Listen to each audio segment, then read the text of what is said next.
Hi friends, welcome to my channel. ఇవాళ మనం గోంగూర chicken చేసుకుందామండి. మన గోంగూర చికెన్ చాలా వెరైటీస్ వండుకోవచ్చండి, కానీ ఇవాళ సింపుల్గా చేసిందే చూపిస్తున్నాను. ఎండాకాలం కదా, కొంచెం సింపుల్గా మసాలా లేకుండా చూపిస్తున్నాను. దానికోసం నేను ఈ గోంగూర తీసుకున్నామండి. పచ్చిమిర్చి, చికెన్ గోంగూర కదా, ఉల్లిపాయ, ఒక్కటి టమాటా. యాక్చువల్లీ ఇది ఆప్షనల్ అండి, టమాటా వేయచ్చు, మన ఇష్టం అది. అల్లం వెల్లుల్లిపాయ పేస్ట్, పసుపు. ఈ పచ్చిమిర్చి తర్వాత చూద్దామండి, తగ్గిందనుకోండి కొంచెం పైనుంచి కారం వేసుకోవచ్చు. ఇవేనండి కావాల్సింది. సాల్ట్ అవన్నీ కామన్ కదా, సాల్ట్, ఉప్పు. ఇవి కొండ గోంగూర అంటారండి గుంటూరులో. దీనికి కాడలు రెడ్గా ఉంటాయి. మనకి రెండు వెరైటీలు గోంగూర దొరుకుతుంది. ఇది కొండ గోంగూర, అది మంచి గోంగూర అంటారు. కొంచెం అది ఒగరు వస్తుంది, ఇది పులుపు ఎక్కువ ఉంటుంది. సో ఈ గోంగూరే మనం వేసుకోవాలండి. మటన్లో కానీ, చికెన్లో కానీ, రొయ్యల్లో కానీ ఈ గోంగూర వేసుకోవాలి. ఈ గోంగూర నేను 4 కట్టలు తీస్తున్నానండి. ఇప్పుడు ఒక గిన్నె పెట్టుకొని మనం ఆయిల్ వేసుకుందామండి. ఆయిల్లోని ఉల్లిపాయలు వేసుకుందామండి.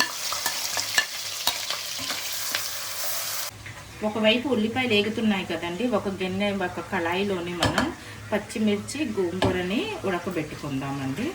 అంటే దాంట్లోని వాటర్ వచ్చి అవే ఉడికిపోతాయి అనుకోండి. గోంగూర, పచ్చిమిర్చి ఇలాగ కళాయిలో పెట్టుకొని పొయ్యి మీద పెట్టుకోవాలండి. అది మగ్గిపోతుందండి, 10 నిమిషాల్లో మగ్గిపోతుంది.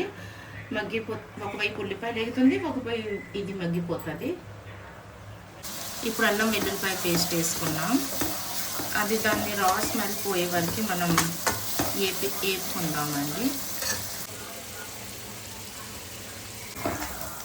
టమాటా వేసుకుందామండి. మీకు అందరికీ నా తెలుగు కొంచెం ఇబ్బంది పెడుతుందా ఏంటా అని అనిపిస్తుందండి. అంటే నాకు అంత క్లారిటీగా మీ అందరిలాగా తెలుగు రాదు కదా, సో మీకు ఇబ్బంది పెడుతుందేమో అని అనిపిస్తుంది. ప్లీజ్ నా తెలుగుని ఏమైనా రాంగ్గా చెప్తే ఇగ్నోర్ చేయండి ప్లీజ్. ఇప్పుడు చికెన్ వేసుకుందాము. చికెన్కి ఏమంటే మనం చికెన్కి ఇలా బోన్స్తో ఉండాలండి చికెను. గోంగూర కానీ, చింత చిగురు కానీ మనం ఏమైనా వేసుకుంటాం కదండి, దానికి బాగా ఇలా బోన్స్తో ఉంటే టేస్టీగా ఉంటుంది. అంటే చికెన్ పకోడీకి, ఫ్రైకి మనం ఏం చేస్తామో బోన్లెస్ తీసుకుంటాము. అలాగా బోన్లెస్ అంత బాగోదండి. ఇవి బోన్స్తో ఉంటాయి కదా, ఇప్పుడు గోంగూర మనకి బోన్స్ కూడా పట్టేస్తుంది. పులుపు చాలా టేస్టీగా వస్తుంది. అందుకే ఇలాగ బోన్స్తోనే తీసుకోండి మీరు. ఇప్పుడు సాల్ట్ వేసుకుందామండి. నేను పింక్ సాల్ట్ వాడతాను, మీరు ఏమైనా వేసుకోవచ్చు. ఇంకా కొంచెం ఎక్కువ వేసుకుందాము, ఎందుకంటే గోంగూరలో పులుపు ఉంటుంది కదా, ఉప్పు కొంచెం ఎక్కువే పడుతుంది. ఇంకా ముక్కలు కూడా బాగా పడుతుంది ఉప్పు, అందుకే ఈ టైంలో వేసేసుకోవాలి. మన గోంగూర మగ్గిపోతుందండి. ఈ చికెన్కి ఏమో మూత పెట్టి మనం మగ్గించుకుందాం. మధ్యని ఇలా కలుపుకుంటూ ఉండాలి. ఇప్పుడు మనం దీంట్లో కొంచెం హాట్ వాటర్ కలుపుకుందామండి. హాట్ వాటర్తో పీసెస్ ఎప్పుడు సాఫ్ట్గా వస్తుంది. చల్లటి నీళ్ళు కలుపుకుంటే అసలు గట్టిగా ఉంటాయండి ముక్కలు. ఇప్పుడు మనకి మగ్గిపోయిందండి గోంగూర రుబ్బకుండా మనకి పచ్చిమిర్చిని ఇలాగ నలిపేసుకోవాలండి. ఇదిగో చూడండి, ఇలాగ నలిగిపోతుంది. అప్పుడు ఏంటంటే పచ్చిమిర్చి కారం అంతా చక్కగా గోంగూరలో కలిసిపోతుంది. అందుకే పచ్చిమిర్చిని మాత్రమే నేను ప్రెస్ చేస్తున్నాను, అంటే పేస్ట్ చేస్తున్నాను. గోంగూర చెయ్యక్కర్లేదండి, అది మగ్గిపోయి పేస్ట్ అయిపోయింది ఆల్రెడీ. మరీ ఎక్కువ పేస్ట్ చేస్తే అంత టేస్టీగా ఉండదు.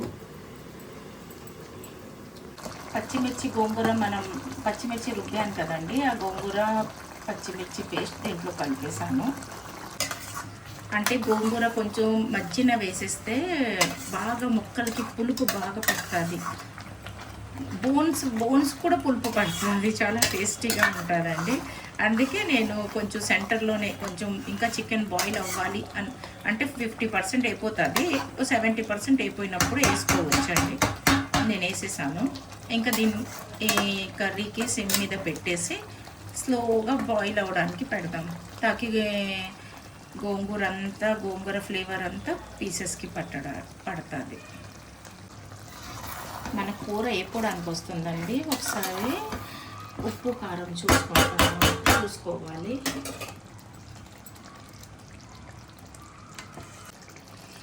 మా వారు కొంచెం కారం తగ్గిందన్నారు, సో కారం వేస్తున్నాను. కొంచెం అన్నారు, కొంచెం వేస్తున్నాను.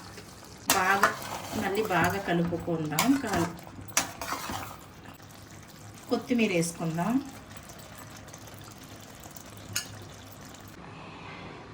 మన గోంగూర చికెన్ రెడీ అయింది. చాలా టేస్టీగా ఉంటుంది. గోంగూర హెల్త్కి చాలా మంచిది. చికెన్లో చాలా ప్రోటీన్ ఉంటుంది. చికెన్ తినమంటున్నారు. చికెన్లో ప్రోటీన్ ఉంటుంది. గోంగూరలో ఏమో యాంటీ ఆక్సిడెంట్, ఇంకా ఐరన్ ఎక్కువ ఉంటుంది. డైజెషన్కి మంచిది. ఇంకా బ్లడ్ తక్కువ ఉన్నోళ్ళు పక్కగా గోంగూర తినాలండి. అయితే ఇది ఫుల్ ప్యాకేజ్ అండి, హెల్త్ కోసం మంచిది. ప్రోటీన్ నుంచి ప్రతిదీ దీంట్లో ఉంది. సో మీరు ఒకసారి ట్రై చేయండి కర్రీకి. మీకు నచ్చినట్టుగైతే like, share and subscribe my channel అండి. Thank you.